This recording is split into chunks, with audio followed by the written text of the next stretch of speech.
ምስጢር ለምንድን ነው የሚሆኑት? ለምንድን ነው ምስጢር የሚባሉት የሚል ጥያቄ የሚያነሳል። እንደውም የምስጢርን ትርጉም ካለማወቅ የተነሳ ቤተክርስቲያናችን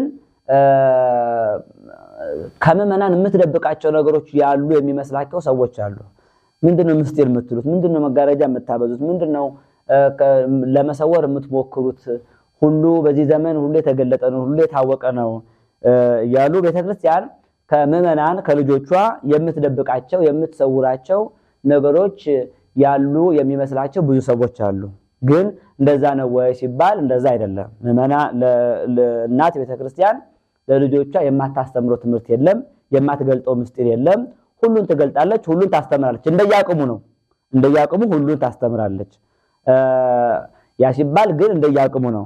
አሁን አንዲት እናት ልጅ ቢኖራት ልጇ ሕፃን ቢሆን ልጇን ከመውደዷ የተነሳ ጥሩ መብል ነው ብላ አጥንት አትሰጠውም። ምንም ብትወደው እንደ አጥንት ጥሩ ምግብ የለም ብላ አጥንትን አትሰጠውም። ለምን ቢባል ልጇ አቅም ስለሌለው አጥንት ብትሰጠው ተቀርቅሮ ቢገድለው ቢጎዳው እንጂ አይጠቅመውምና። ስለዚህ ምንም ብትወደው ልትሰጠው የምትችለው ምግብ ምን አይነት ምግብ ነው ሲባል በአቅሙ ነው ልትሰጠው የምትችለው። ስለዚህ በመጀመሪያ ወተት ትሰጠዋለች። ትንሽ የጠነከረ ሲመጣ ፍትፍት ትሰጠዋለች።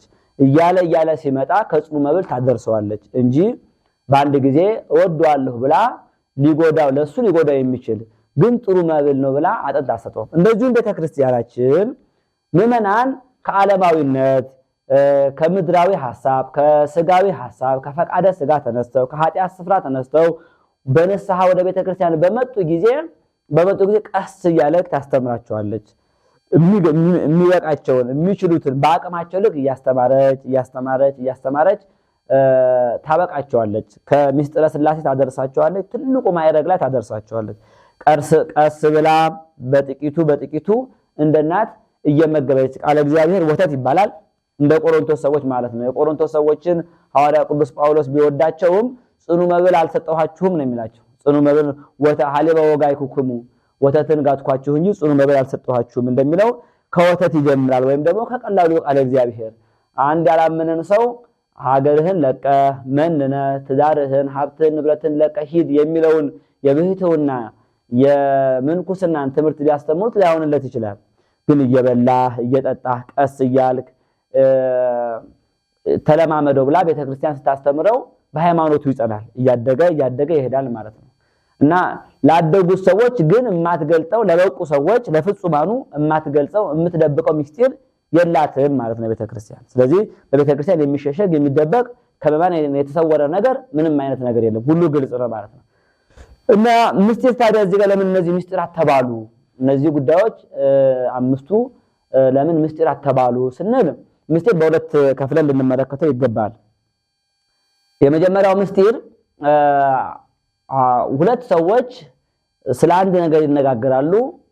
ስለ አንድ ነገር እየተነጋገሩ ሶስተኛ ሰው ቢመጣ ይሄ ጉዳይ ከኔና ካንተ መውጣት የለበትም፣ ለሰው መናገር የለብንም፣ ሌላ ሰው እንዳይሰማ፣ ስለዚህ ለእገሌ እንዳትነግረው ብለው ለሰውየው ሳይነግሩት ይቀራሉ። ለሶስተኛው ሰው ሳይነግሩት ይቀራሉ። ስላልነገሩት የነዚህ ሰዎች ውይይት የነዚህ ሰዎች ንግግር ለሰውየው ምን ይሆንበታል ማለት ነው? ምስጢር ይሆንበታል ማለት ነው። ስለዚህ ይሄ የመጀመሪያው ምስጢር ነው።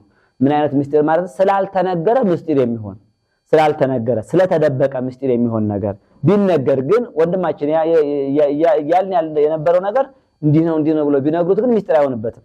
ስለዚህ መጀመሪያው ምስጢር ስላልተነገረ ምን የሚሆን ነው?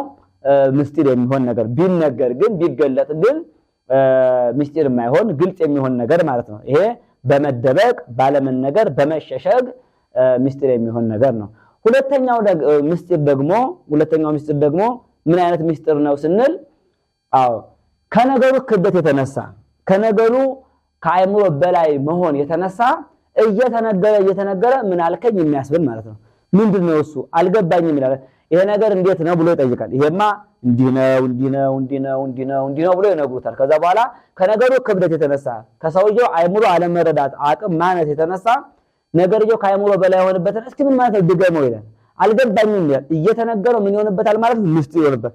ሲቸግረው በቃ ተወው ይላል። ስለዚህ ያ ነገር አልተደበቀውም፣ ተነግሮታል። ግን ቢነገረውም ለሰውየው ምን ሆኖበታል ማለት ነው? ከነገርየው ክብደት የተነሳ አልረዳው ብሎ ምስጢር ይሆንበታል ማለት ነው። አሁን እነዚህ አዕማደ ምስጢራት ምስጢር ሲባሉ ከየትኛው ምስጢር የሚመደብ ነው ሲባል ተደብቆ አይደለም፣ ተሸሽጎ አይደለም። እግዚአብሔር አምላክ በአቅማችን ልክ የገለጠውን ምስጢር ቤተክርስቲያን ትናገራለች፣ ትገልጠዋለች፣ ታስተምረዋለች። ግን ብታስተምረውም ብትናገረውም ባትደብቀውም ግን ነገሩ ነገረ እግዚአብሔር ከመሆኑ የተነሳ ስለ እግዚአብሔር የምንማረው ትምህርት ከመሆኑ የተነሳ እግዚአብሔር የሚሰራው ስራ የእግዚአብሔር ጥበብ ከመሆኑ የተነሳ እግዚአብሔር ደግሞ ከሰው አእምሮ በላይ ከመሆኑ የተነሳ እግዚአብሔር ከሰው አእምሮ በላይ ከመሆኑ የተነሳ ስለ እግዚአብሔር ሰው ሙሉውን ተረድቶ ማወቅ የሚችል አእምሮ ከማጣቱ የተነሳ ከዚህ የተነሳ ምን ይሆንበታል ማለት ነው? ምስጢር ይሆንበታል ማለት ነው። አይረዳውም፣ አይገባውም ማለት ነው። ስለ እግዚአብሔር እንኳን ስለ እግዚአብሔር ይቅርና እግዚአብሔር ለሰዎች ልጆች ስለሚሰጠው ስጦታ እንኳን ሐዋርያው ቅዱስ ጳውሎስ ሲናገር ምንድነው የሚለው? ስለማይነገር ስጦታው ነው የሚለው።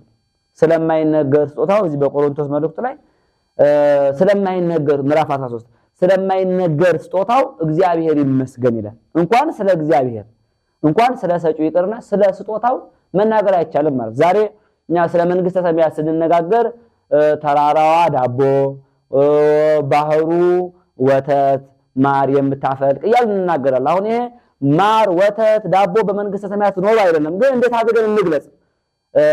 በምንወደው ነገር መግለጽ ስላለብን ነው። በምንወደው ነገር መግለጽ ስላለብን እንደዛ እንላለን። እና ማር ዳቦ ወተት ሰውን ደስ ያሰኛልና በዛ መግለጣችን በመንግስተ ሰማያት ፍጹም ደስታ መኖሩን መናገር ነው። ግን አልገለጽናትም። ስለ ስጦታው እንኳን መናገር አንችልም ማለት ነው። ስጦታውን እንኳን መረዳት አንችልም ማለት ነው። ቅጣቱንም እንደዚሁ ነው። ማቱንም መረዳት አንችልም። እና ትሉ የማያንቀላፋ እንላለን፣ ትሉ እሳቱ የማይጠፋ እንላለን። በእውነት በመንግስተ ሰማያት ትል አለ ወይ? በመንግስተ ሰማያት እሳት አለ ወይ ስንል ቅጣት ነው ያለው። ግን ከባድ ቅጣት ነው። ግን ምድራዊ ቅጣት አይደለም። ግን እኛ በምናውቀው በሚጎዱ ነገሮች እየተመሰለ ስለ ማዕቱም እንነጋገራለን እንጂ ማዕቱም ምሕረቱም ከአእምሮ በላይ ነው። ስለዚህ ስለማይነገር ስጦታው ይላል።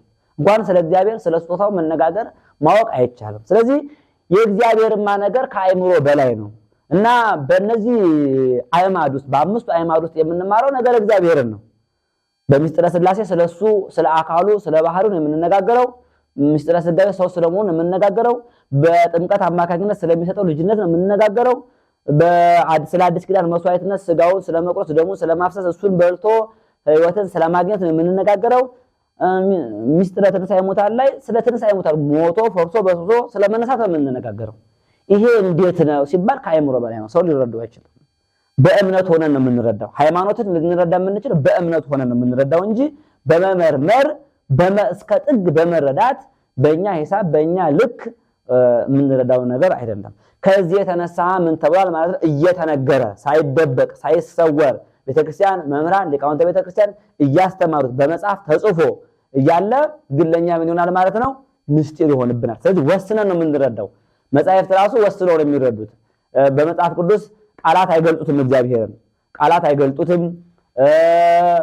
ቃላት ካለ መግለጣቸው የተነሳ በመጀመሪያ ቃል ነበር እያለ ዮሐንስ ሲናገር የመቸገር ነው። በመጀመሪያ ቃል ነበር፣ ቃላት የማይገልጡ ስለሆነ ማለት። ስለዚህ እግዚአብሔር ከቃላት በላይ ስለሆነ እየተነገረም ከአእምሮ በላይ ስለሆነ ከዚህ የተነሳ እየተነገረን በእምነት ካልሆነ በቀር በፍልስፍና ሁሉን በካልኩሌት ልድረስበት ብንል የማንደርስበት ጉዳይ ስለሆነ ሁሉ ምስጢራት ተብለው ይገለጻሉ ማለት። ቤተክርስቲያን ግን የምትሰውረው የምትደብቀው የለም። እስከ ሰው መመርመር እስከሚችለው አቅም ድረስ ያለውን ትነግረዋለች፣ ታስተምራለች። በቅዱሳት መጻሕፍት በነቢያት በሐዋርያት የተገለጠውን ታስተምራለች። ከዚህ በኋላ ያለውን ደግሞ ስለማይነገር ስጦታው የማይመረመር እግዚአብሔር ታላቅ እግዚአብሔር ልዑል እግዚአብሔር እያለች ምዕመናን እንዲያደንቁት ታስተምራለች እና እየተነገረ የማንረዳው ስለሆነ አምስቱን አዕማደ ምስጢራት ምስጢራት ብለን እንጠራቸዋለን ማለት ነው።